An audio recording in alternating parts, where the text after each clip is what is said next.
Hey, Daily Dosers, Chris here. Happy New Year. And I hope you're off to a great New Year. And yet, for a portion of us that are watching this, rolling your eyes going, I'm not off to a great New Year. We are set on getting you to a better New Year, to encourage you and to equip you to how to have a better New Year. And I don't know how the holidays went for you. They've come, they've gone. I know in the Brown household with kids 18, 16, and 14, it's different. They don't wake up that early anymore. There's not all kinds of little kids present. We don't have the Barbies and the toys anymore. And I kind of miss those days. And it took me back to remembering when my daughter got her first little fishing pole. It was a little Barbie pink and yellow fishing pole. And she was about 4 years old. And she knows that Dad loves to fish. And I told her, you cast this, and when you learn to cast it, I'll take you fishing with me. And her eyes got real big. Seriously? I go, you can go fishing with Dad. And we set up hula hoops in the backyard. Now, if you ever watched a kid try to cast a rod and reel at first, it's terrible. She's looking back over here. It's going up in the air. It's going behind her. And all I had to teach her was this: forget what's in your hand. Stare at the hula hoops. Because when you can cast into each hula hoop, you go fishing with Dad. It's all about where you're looking. It's not about what you're doing here. It's about where you're looking. That next day, I went to work. And that next day, my wife called me in the afternoon, and she goes, I hope you're good on your promise. And I go, what do you mean? She goes, your daughter has been in the backyard all day casting that little rod and reel in the hula hoops. So I got home, and I made sure she was on the back porch waiting for me, so excited.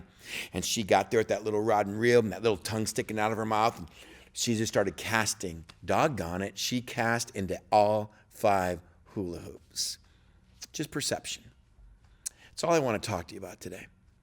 2020, to make or break it, it's simply about perception. Let me read you a couple verses, get you on your way. This is a part 2. So tomorrow we'll talk about how. Today we'll talk about the what. So go ahead. We're in the Bible. We're in Matthew chapter 6. And, okay, that's funny if you were in church a couple weeks ago. If not, should have been in church.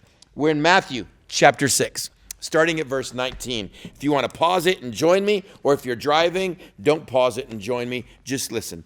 Matthew 6, verse 19 simply says this: do not store up for yourselves treasures on earth, where moth and rust can destroy, where thieves can break in and steal, but store up for yourselves treasures in heaven, where moth and rust do not destroy, where thieves cannot break in and steal.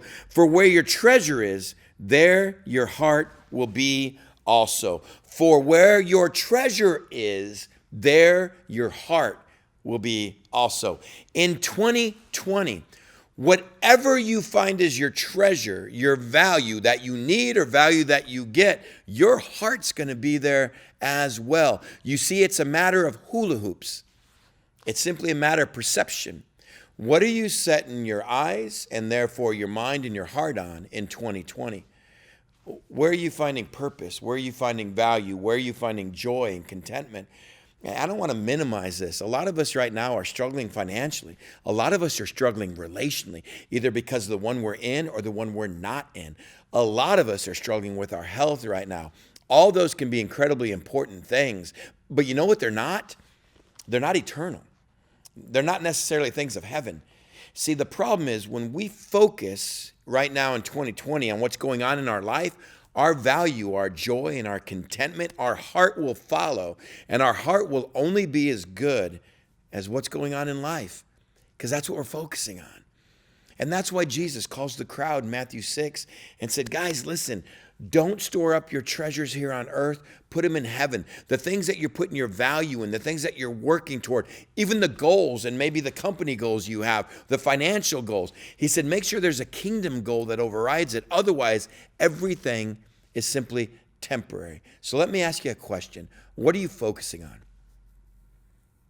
for 2020? What are your goals about? Are they temporary? Are they here in the world? Or are they something bigger? Are they eternal?